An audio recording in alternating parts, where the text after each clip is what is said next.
रखना, अगर पीर कामिल नहीं है तो वो आपको खुदा तक नहीं पहुंचा सकता, लेकिन माँ बाप कामिल ना भी हो, ना मुत्तकी है ना परहेजगार है, अगर वो दुआ कर दे पीर के खुदा तक पहुंचाने के लिए कामिल होना जरूरी है। लेकिन माँ बाप बेनमाजी है, शराबी है, जुआरी है, कुछ भी है, उनकी दुआ लग गई तो जहां तक पीर नहीं पहुंचा सकता उसके आगे तुम्हें माँ बाप की दुआ पहुंचा सकता। मैं अपनी पूरी गुफ्तगू का जिम्मेदार अकेला हूं, मैं अपनी पूरी जिम्मेदारी से अर्ज कर रहा हूं। याद रखना, माँ बाप को घर का कचरा समझने वालों, आज माँ बाप मस्जिद के सीने पे बैठकर भीख मांग रहे हैं, आज माँ बाप सड़कों पर भीख मांग रहे हैं। मुसलमानों, मुस्तफा जाने रहमत के उम्मतियों का ये हाल हो गया कि वो कुत्तों को तो बिस्तर में लेके सो रहे हैं और माँ बाप की खटिया को घर के बाहर कर दिया है। अल्लाह अकबर। जिस दिन तुम्हें माँ बाप की अहमियत समझ में आएगी उस दिन ये चेहरे रुखसत हो चुके होंगे। आज एक फकीर बेनवा के दिल की सदा है। तकरीर तो आप सुन चुके अल्लामा साहब से, मैं कोई मुकर्रिर ही नहीं हूँ, ये सिर्फ एक फकीर बेनवा की आवाज है। अपने माँ बाप की कद्र कर लो। लोग हमसे कहते हैं मेरे अब्बा नेक नहीं है तो मैं क्या करूं। अब्बा के नेक होने की वजह से ताजीम नहीं है, अब्बा के अब्बा होने की वजह से ताजीम है, अम्मा के अम्मा होने की वजह से ताजीम है। और याद रखना, अगर तुम उनका पाखाना भी धुला दो तो भी तुम उनका हक अदा नहीं कर सकते।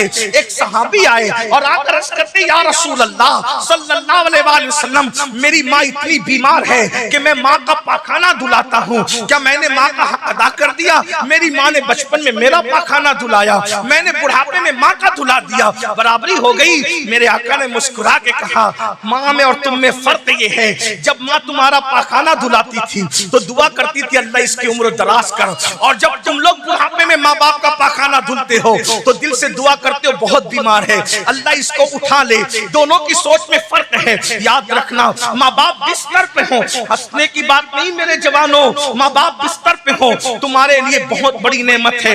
इनकी दुआएं विलायत के मकाम तक पहुंचा सकती है, इनकी दुआएं तुम्हारी मुसीबतों को दूर कर सकती है। कहां कहां धक्के खा रहे हो, तावीज से किस्मत बदलना चाहते हो, याद रखना सबसे बड़ा तावीज तुम्हारे घर में है। वो जब हाथ उठा दे, अल्लाह के रसूल फरमाते हैं पूरी कायनात किसी के लिए दुआ करे और अकेली माँ उसके लिए बद्दुआ करे, पूरी कायनात की दुआ रद्द कर दी जाएगी, अकेले माँ की दुआ कबूल कर ली जाएगी। और पूरी कायनात दुआ करे, अकेले माँ उसके लिए बद्दुआ करे, पूरी कायनात की दुआ अल्लाह अकबर रद्द कर दी जाएगी, माँ की बद्दुआ कबूल कर ली जाएगी।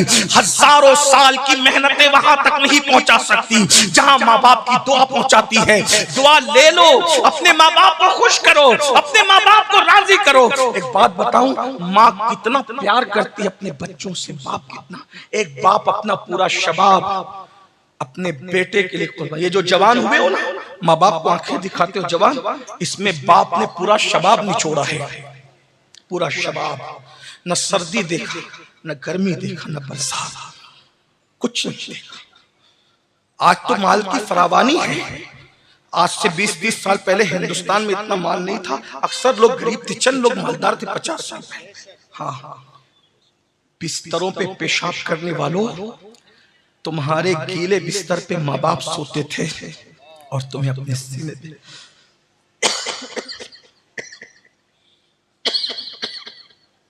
तुम्हें अपने सीने पे सुलाते थे। नींद थक के आता था बाप मेहनत करके, और आधी रात को जब तुम्हारा पेट दर्द करता था तुम रोते थे, बाप गुस्सा नहीं करता था, गोद में उठाता था, तुम्हारी माँ को देता था। देखो इसको क्या हो गया। माँ दूध पिलाती थी फिर भी चुप नहीं होते थे। माँ जानती थी कि वो तुम उसकी बात नहीं समझते, फिर भी वो मुंह चूम के कहती थी, मेरे लाल तुझे क्या हो गया, बताना तुझे भूल गए। जो तुम्हें एक गिलास पानी पिलाता है, एक गिलास पानी, तुम उसको थैंक यू कहते हो, शुक्रिया कहते हो। जिसने अपने खून को दूध की शक्ल में 2 साल तक कतरा कतरा तुम्हारे वजूद में निचोड़ा, उनको थैंक यू कहना भूल गए। बताओ कहां है, किस दुनिया में जिंदगी गुजार रहे हो। आज कहते हो रिश्ते नहीं आते, माँ की दुआ से खुदा मिलता है। रिश्ता क्या चीज है, खुश तो करके देखो अपने माँ बाप,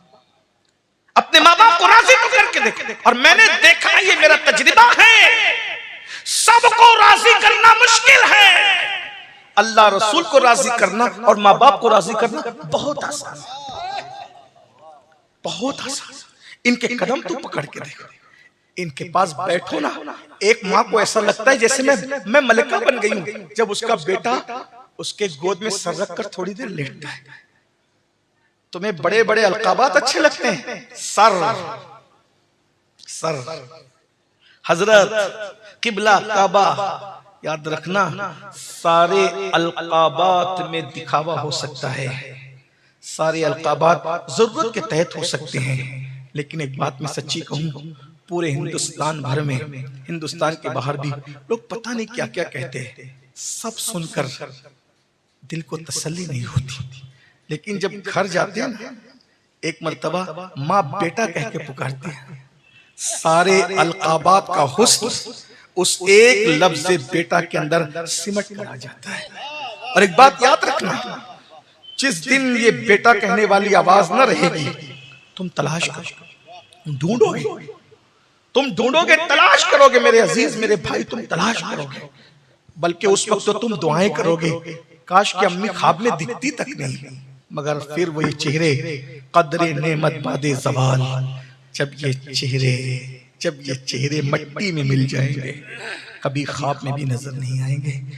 आज इनकी कदर कर लीजिए, मैं आपको खुदा का वास्ता दे के कहता हूँ और अपनी बात को आखिरी हैसियत देते हुए अर्ज करता हूँ, मुझे नहीं पता मेरी बात आपको कितनी पसंद आएगी या नहीं, लेकिन मेरी हैसियत आपके मेजबान की नहीं, आप मेरे मेहमान नहीं, आप मेरे लिए मरीज की हैसियत रखते हो। डॉक्टर न मरीज की पसंद की दवा देता है, न अपनी पसंद की, वो जरूरत की देता है। मैं बस आखिरी इतनी बात कह करके जा रहा हूँ, मेरे जवानों, अच्छी तरह याद रखना, एक वक्त तो आएगा तुम अपनी माँ को जरूर याद करोगे, तुम अपने बाप को जरूर याद करोगे, उनकी मोहब्बतें। और एक ये भी सुन लो, अल्लाह के रसूल अलैहि सलाम ने फरमाया, कमा तदीनु तुदान,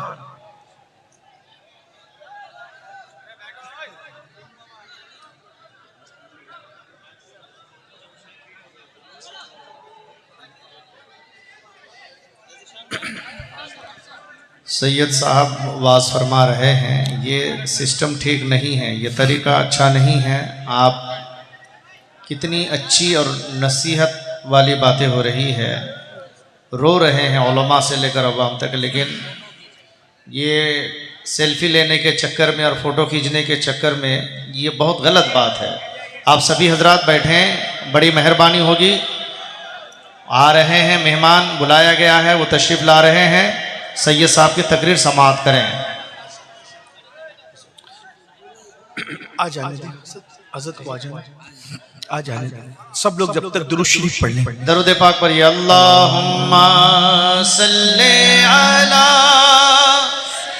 बुलंद आवाज से पढ़िए, मौलाना मोहम्मद वला आले मौलाना मोहम्मद हबीबना सैयदना मौलाना मोहम्मद वलाले सैयदी मौलाना मोहम्मद। हजरत आ रहे हैं तो रास्ता छोड़ दीजिए और बुलंद आवाज से दरूद पाक पढ़ लीजिए, अल्लाहुम्मा सैयदना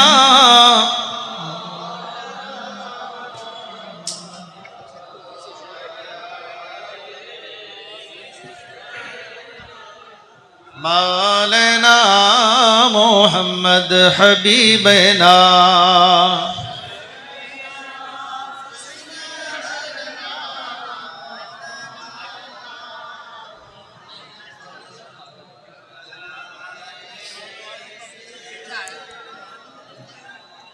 मौलाना मोहम्मद। हजरत मोहतरम, मैं गुजारिश कर रहा हूँ कि रास्ता छोड़ दें। जनाबे हजरत अल्लामा व मौलाना सिद्दीक हसन साहब झारखंडी बाबा, आपकी फरमाइश पर हजरत अल्लामा व मौलाना नज़ीर आलम साहब ने आपके सामने रूबरू कराने के लिए मिंबर नूर पर ला रहे हैं। और ये मैं अदब और एहतराम के साथ सभी नौजवानों से और वॉलंटियर हजरात से, रज़ाकार हजरात से गुजारिश करूँगा कि उनको ऊपर तेज़ी के साथ लाए। सैयद साहब की तकरीर हो रही है, तकरीर और रुकी हुई है, ये बहुत बड़ी बात है। मेरे ख्याल से ये नहीं होना चाहिए था। एक आले रसूल मिंबर नूर पर तशरीफ़ फरमा है। उलमा से गुजारिश करूँगा कि रास्ता छोड़ दें, उनको आने दें। एक बार नारा लगा लीजिए, नारे तकबीर। बुलंद आवाज से जो जहां है बैठ जाए। नारे तकबीर, नारे रिसालत। यादगारे औलिया कॉन्फ्रेंस हुजूर सैयद अमीनुल कादरी साहब किबला, उलमाए अहले सुन्नत, आप लोग अपनी जगह बैठ जाएं, हजरत की तकरीर समाअत करें। ये देखिए आपके सामने झारखंडी बाबा तशरीफ ला चुके हैं, इनकी तकरीर भी आपको समाअत करनी है। हुजूर सैयद अमीनुल कादरी साहब की तकरीर समाअत करें। हो गया भाई। 2:30 बजे तक का टाइम था मेरा और 2:02 हो रहे हैं और अल्लामा साहब तशरीफ ला चुके हैं, अल्लामा सिद्दीक साहब किबला। अब ये इनका टाइम शुरू हो रहा है, इसलिए जो है मैं अपनी गुफ्तगू को यहाँ पर तमाम करता हूँ।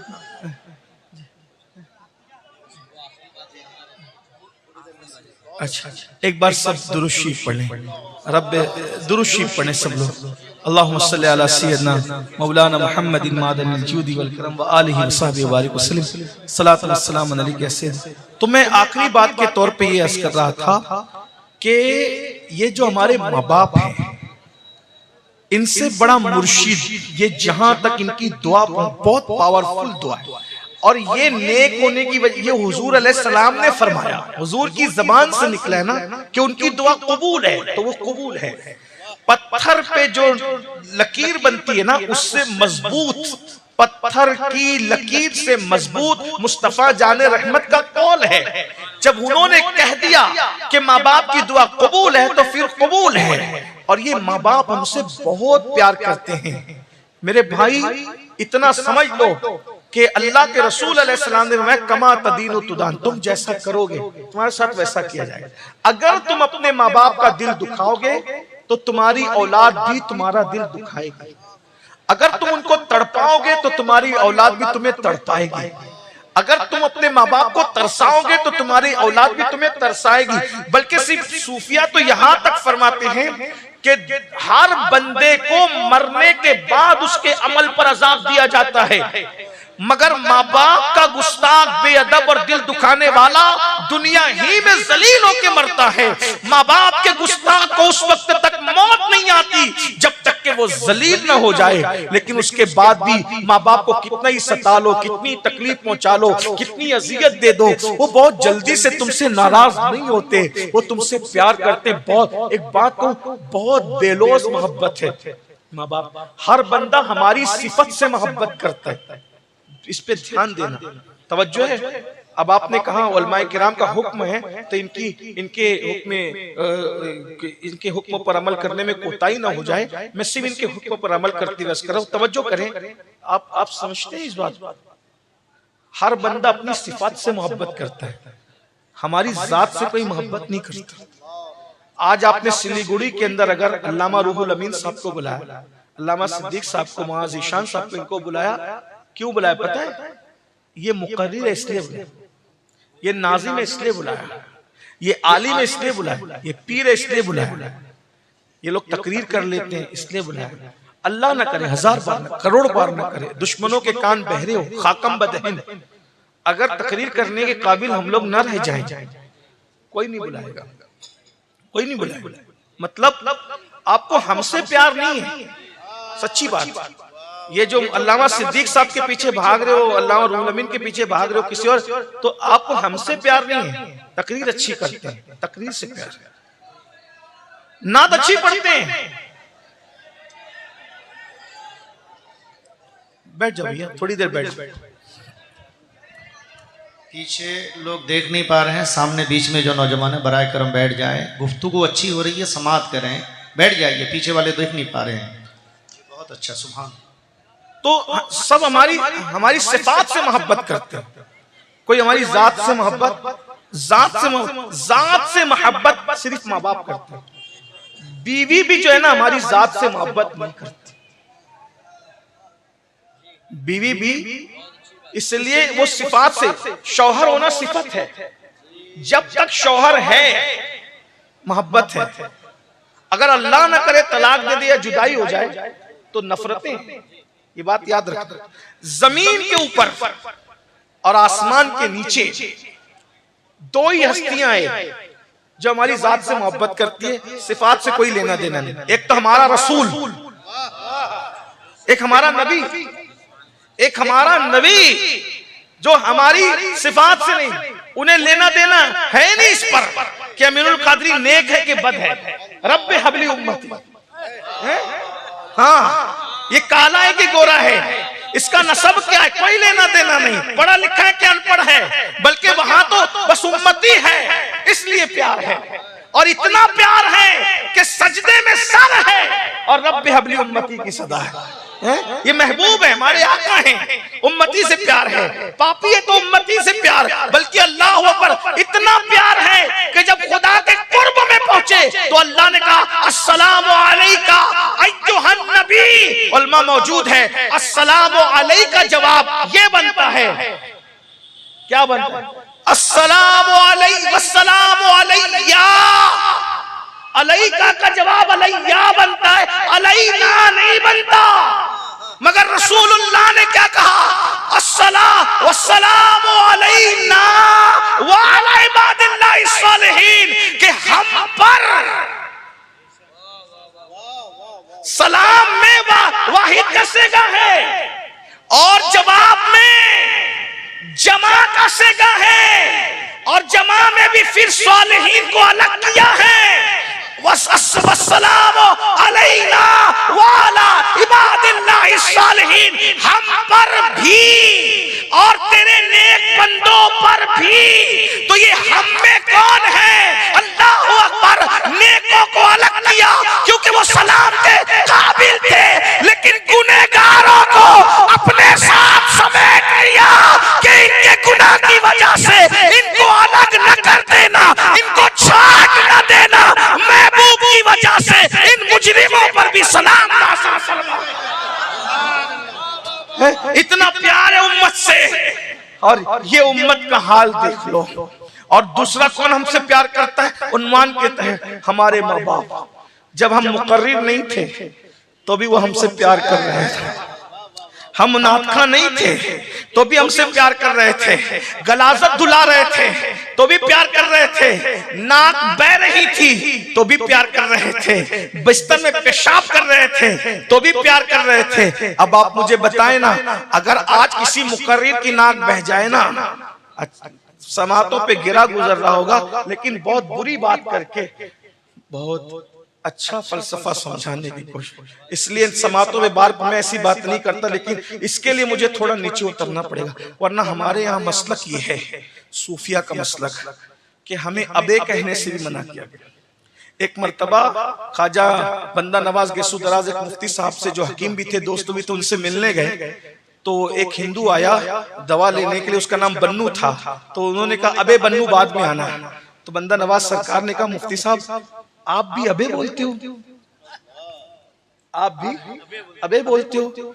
तो उन्होंने कहा हज़रत वो हिंदू था ना, इसलिए मैंने, काफिर था इसलिए अबे बोला। तो बंदा नवाज फरमाते हैं वो काफिर था ना, तुम तो मोमिन हो। सूफिया के यहाँ मखलूक खुदा को अबे कहना जरा कोई नाजायज और हराम नहीं है। जिनके रुतबे हैं सिवा, उनको सिवा मुश्किल है। हमारे हुजूर सल्लल्लाहु अलैहि वसल्लम की अगर बातों का जिक्र करूं तो यहाँ बहुत बातें हों। ये आप तो माँ बहन तोलते हो, मेरे भाई आप की क्या बात? गरीब नवाज कहते हैं जो किसी को गाली दे मोमिन को, मरते वक्त उसकी जबान पे कलेमा नहीं आएगा। आप तो बीवी को ही माँ बहन की, आप तो भाई को ही माँ बहन की गाली दे, तो आपकी बात नहीं कर रहा हूँ, लेकिन ये सूफिया का मसलक है। किसी काफिर को भी अबे, जब बंदा नवाज का ये आलम है तो गरीब नवाज की नुदरतों का आलम क्या होगा? और जब गरीब नवाज इतने बेमिसाल है तो रसूल आजम मुस्तफा जाने रहमत की जबान का आलम क्या होगा?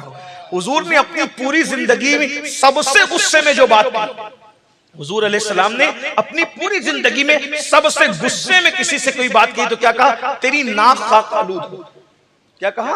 तेरी नाक खाक आलूद हो। एक अजीज ने मुझसे कहा कि हुजूर ये क्यों कहते थे तेरी नाक खाक आलूद हो? मैंने कहा मुझे जो समझ में आता है वो ये है, और भी बातें हो सकती है, मगर हम इश्क के बंदे हैं। मुझे कि तुझे अल्लाह सजदे की इतनी तौफीक दे कि तू जमीन के ऊपर नाक रख करके सजदा करे तो तेरी नाक उसकी वजह से खाक आलूद हो जाए। उस वक्त तो मुसल्ले तो थे नहीं ना, मानी और भी बनते हैं, लेकिन बस हम इश्क के बंदे हैं।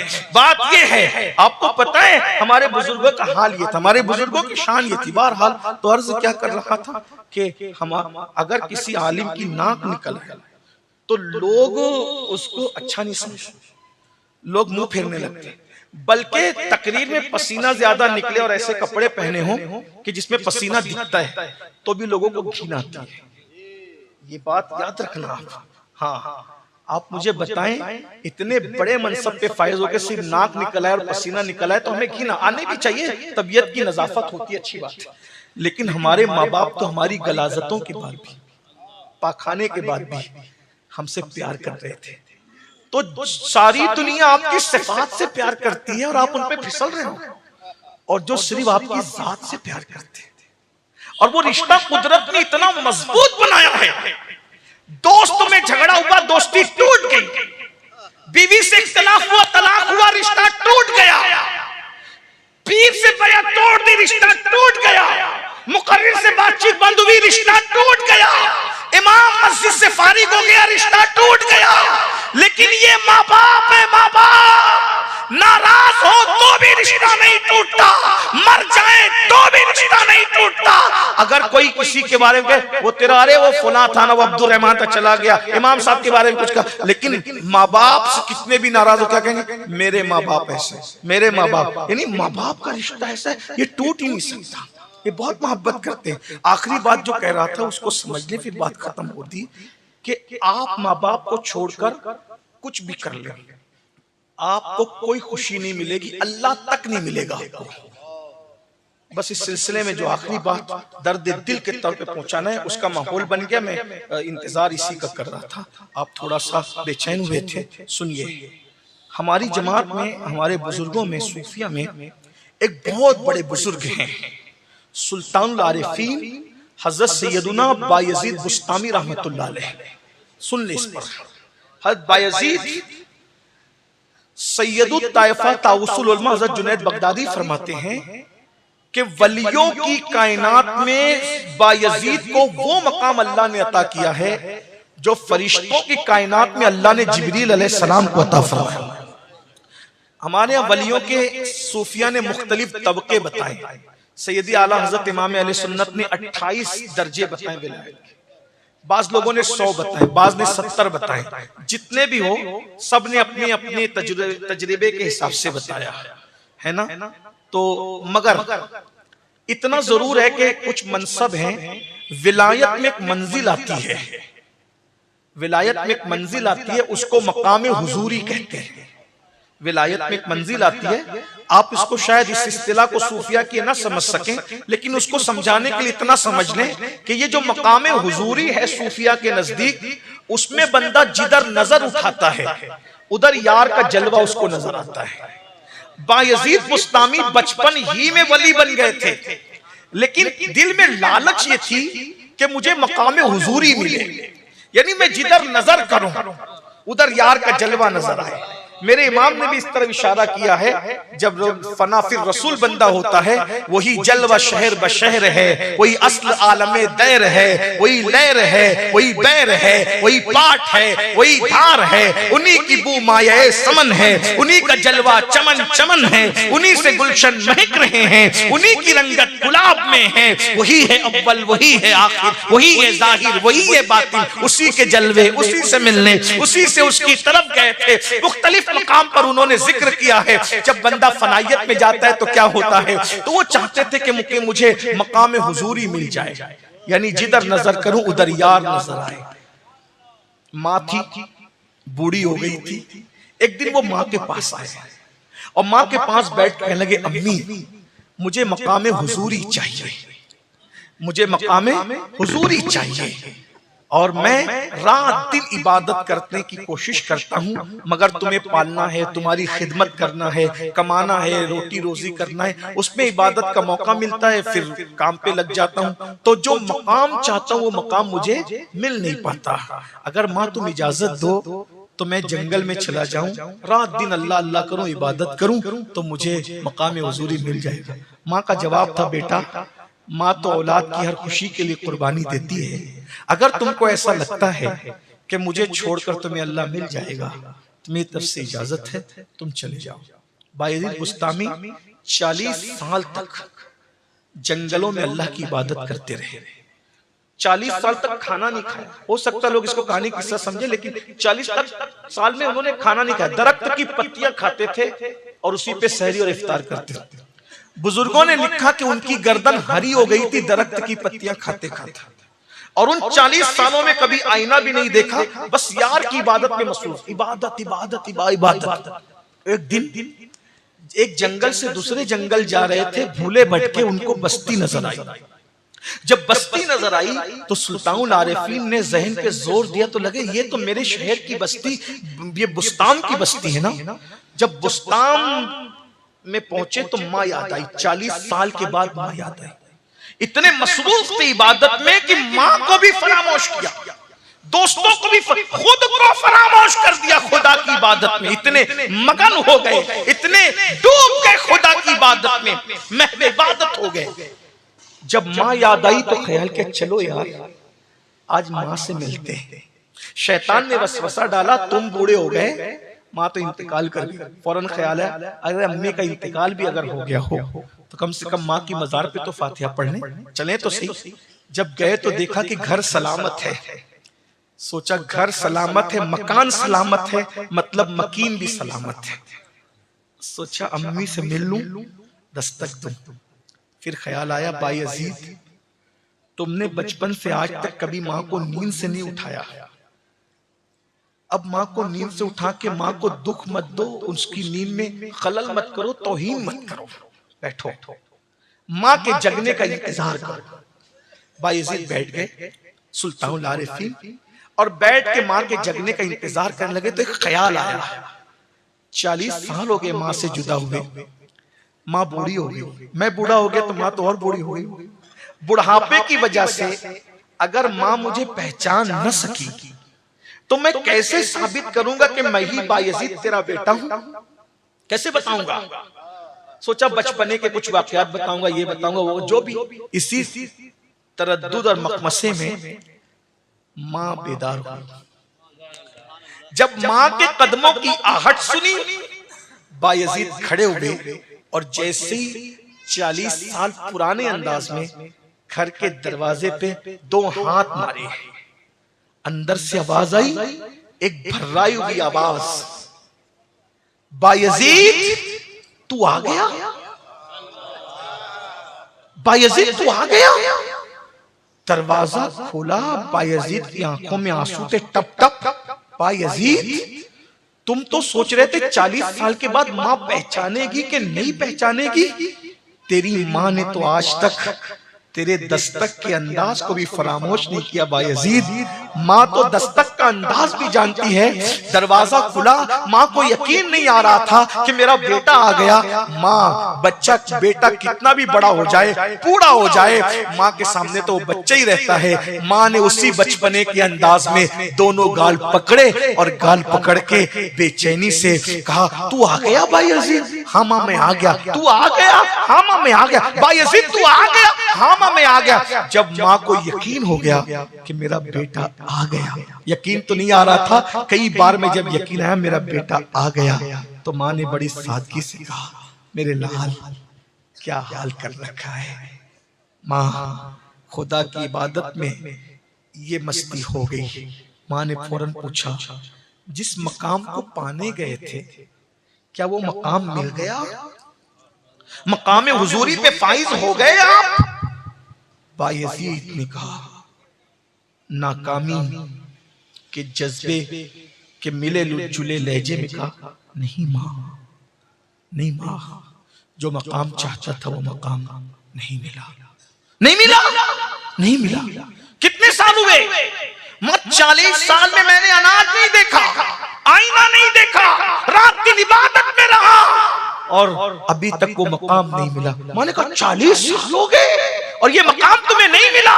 नहीं माँ, नहीं मिला, बस इतना सुनना था। माँ की ममता, अल्लाह अकबर, माँ की ममता जज्बे में आई और माँ की ममता के जज्बा, और माँ ने निगाह आसमान की तरफ उठाई। बेटे के गाल हाथों में है, बेटे का चेहरा हाथों में है, निगाह आसमान की तरफ है और आंखों में आंसू लेके कहती है, मौला मेरा बेटा तुझे पाने के लिए कितनी मेहनत कर रहा है, 40 साल जंगलों बियाबान में गुजारा है। मौला जो मकाम चाहता है वो मकाम अता कर दे। बस ये 2 जुमले निकलने थे। बायजीद कहते हैं, खुदा की इज्जत की कसम, सारे हिजाबात उठ गए और मकाम हुजूरी नसीब हो गया। बायजीद माँ के कदम पकड़ कर कहते हैं, मैं नादान था, खुदा को जंगलों में ढूंढ रहा था, मुझे क्या खबर खुदा जंगलों में नहीं, वो तो माँ की दुआओं से मिलता है, वो तो माँ की खिदमत से मिलता है। अल्लाह अकबर। 40 साल की इबादत जिस मकाम पर न ले गई, बायजीद को माँ के 2 जुमलों ने वो मकाम अता कर दिया। फिर बायजीद कहा करते थे, एक लम्हे के लिए भी यार का जलवा अगर नजरों से ओझल हो जाए तो मैं अपने आप पे कुफ्र का फतवा दे दूं। ये बड़ा मशहूर उनका कौल है। अल्लाह अकबर। ये माँ की, ये आज तुम भाग भगा के शादियां करके कहां कहां जा रहे हो, याद रखना, अगर दामन में खुशियां चाहते हो, नेमतें चाहते हो और कामयाबी चाहते हो तो अपने दामन में माँ बाप की दुआ समेटो। हजारों साल की मेहनतें वहां नहीं ले जा सकती जहां माँ बाप की दुआ। हुजूर अलैहिस्सलाम फरमाते हैं, जो रमजान शरीफ पाए, मेहनत करके इबादत करके मगफिरत न करवा ले, अल्लाह की रहमत से दूर हो जाए। मेरे जिक्र के वक्त मुझ पे दुरूद न पड़े, अल्लाह की रहमत से दूर हो जाए। माँ बाप को पाके खिदमत करके जन्नती न हो जाए, अल्लाह की रहमत से दूर हो जाए। ये तीनों काम कीजिए। रमजान शरीफ में खूब इबादत कीजिए, दुरूद शरीफ की कसरत कीजिए, माँ बाप की खिदमत कीजिए। अल्लाह ताला सबसे पहले मुझे आप सबको तौफीक अता फरमाए। गुफ्तगू के दरमियान अगर कोई गलती हो गई हो, अल्लाह पाक की बारगाह में दुआ है, अल्लाह मुझे माफ करे। अस्तगफिरुल्लाह रब्बी मिन कुल्लि ज़ंबिन व अतूबु इलैहि व मा अलैना इल्ला अल बलाग। मेरी गुफ्तगू खत्म हो गई है। हर मेहमान हमारे लिए कीमती है ना, और मेरा बयान पूरा हुआ लेकिन अभी जलसा खत्म नहीं हुआ है, इसलिए मेहरबानी हंगामा मत कीजिएगा। इस तरह के प्रोग्रामात को सजाने के लिए लाखों रुपए खर्च किए जाते हैं, महीनों मेहनत की जाती है, जब ऐसी महफिलें सजती है। आप लोग एक लाउबाली हरकत की वजह से पूरी महफिल पे सवालिया निशान खड़ा हो जाता है। जलसे इस वक्त निगाहों में खटक रहे हैं, आप हाथ ऐसे चुमने दौड़ते हैं जैसे लगता है झगड़ा हो गया। अगर वो क्लिप बना करके लोग हासिदीन के हवाले कर दे कि इनके जलसों में झगड़ा होता है, तो कम से कम ये जो टूटी फूटी खिदमत हो रही है ना, ये भी कहीं हासिदीन की नजर इसको ना लग जाए। हमारे जलसों का डिसिप्लिन ऐसा होना चाहिए कि सिर्फ तकरीरें तबलीग न करें, जलसे का माहौल तबलीग करे। गुजरने वाला बंदा देखे कि यार जब इनके जलसों के डिसिप्लिन का ये आलम है तो ये कौम कितनी डिसिप्लिन वाली होगी। तो ये अंदाज होना चाहिए। देखो, मिलो मुसाफा करो सब अपनी जगह, लेकिन मुसाफा किसी को धक्का दे के करना, धक्का देना तो ये नाजायज हुआ, मुसाफा करना तो ये सुन्नत हुआ। तो एक हराम काम, नाजायज काम करके आप एक मुस्तहब काम के लिए बड़ी अच्छी बात नहीं है। हमारे रसूल सल्लल्लाहु अलैहि वसल्लम ने तो हजर अस्वद के लिए भी फरमाया कि भीड़ हो तो सिर्फ इस्तिलाम करो। लेकिन ये उलमा के लिए नहीं कह रहा हूँ कि उलमा का इस्तिलाम ऐसा नहीं कह रहा हूँ, लेकिन ये कि इतनी अजीम चीज है। हाँ, फरमाया कि हजर अस्वद अल्लाह का हाथ है, दस्ते कुदरत है। जो अल्लाह से मुसाफा करना चाहते हैं वो हजर अस्वद को चूमे, गोया अल्लाह से मुसाफा करने के बराबर है हजर अस्वद का चूमना। लेकिन उसके लिए भी हुजूर अलैहिस्सलाम ने फरमाया कि भीड़ हो इस्तिलाम कर लो, जो चूमने का सवाब है वो इस्तिलाम करने का सवाब है। तो अगर अल्लामा रूहुल अमीन साहब से आपको मुसाफा करने का शौक हो, निगाहों से बोसा दीजिए चेहरों का, निगाहों से बोसा दीजिए चेहरे का। और आज आपके लिए टास्क ये है, आज के लिए टास्क ये मुझे मिलना बहुत पसंद है, क्योंकि उलमा फरमाते हैं, सैयदी आला ने फतावा रज़विया शरीफ में लिखा, जहाँ 40 मोमिन जमा हो उनमें एक अल्लाह का वली होता है। तो मैं सोचता हूँ यार किसी बैठे हुए 40 में से कोई जो अल्लाह का वली होगा वही मुसाफा कर ले तो मुझ पे भी जहन्नम हराम हो जाएगी, मेरा काम बन जाएगा। मैं खुद भी चाहता हूँ, लेकिन एक बात यह है, आज मैं आपसे किसी से मुसाफा नहीं करूंगा। क्यों? मैं आपको टास्क दे रहा हूँ, काम दे रहा हूँ, वर्क दे रहा हूँ आपको, और होमवर्क दे रहा हूँ। क्या? हाँ, तो सुनिए आप सुनिए, आपको आज मुझसे मुसाफा नहीं करना, और मैं आप पे पाबंदी लगा रहा हूँ कि हमारे बड़े भाई अल्लामा रूहुल अमीन से मुसाफा आज नहीं होगा। क्यों? आज सिर्फ अपने माँ बाप से मुसाफा होगा। अगर आज आप अपने माँ बाप से जाके मुसाफा करके हाथ चूमते हैं, आइंदा जब आएंगे मुझे बताइए कि मैंने माँ बाप के हाथ चूमने शुरू कर दिए, फिर अपना हाथ आपको देंगे। जब तक आप चूमना चाहेंगे हाथ हमारा होगा, कब्जा तुम्हारा होगा। लेकिन आज आप नहीं बोलो, इस पे सब एग्री करते, सब एग्री करते। सिलीगुड़ी वाले वादे के पक्के हैं, वादे के पक्के हैं। मैं चेक करूंगा आज कि क्या वाकई आप वादे के पक्के हैं। अल्लामा रूहुल अमीन साहब बहुत देर से बैठे हैं, इनको इस्तिंजा की हाजत हो सकती है, इसलिए हम दोनों भाई यहाँ से जाएंगे। हाँ, हम दोनों भाई यहाँ से चले जाएंगे। आप लोग देखता हूँ चेक करके, अगर इस एक जुमले पर आपने अमल किया तो मैं समझूंगा कि पूरे जलसे पे आप अमल करेंगे, और इस एक जुमले पे आपने अमल नहीं किया तो फिर आइंदा साल के लिए मौआ नजीर जाने आप जाने, हम तो नहीं आएंगे। अगर आप तकरीर पे अमल नहीं करेंगे फिर क्यों आए भाई? क्योंकि तकरीर हमारा पेशा तो है नहीं। तो आप तकरीर पे अमल करेंगे तो हम बार बार आएंगे, बुलाएंगे तो भी आएंगे, नहीं बुलाएंगे तो भी आएंगे। ठीक है, तब हम जरा चेक करते हैं। पहला जुमला, ये पैसे 2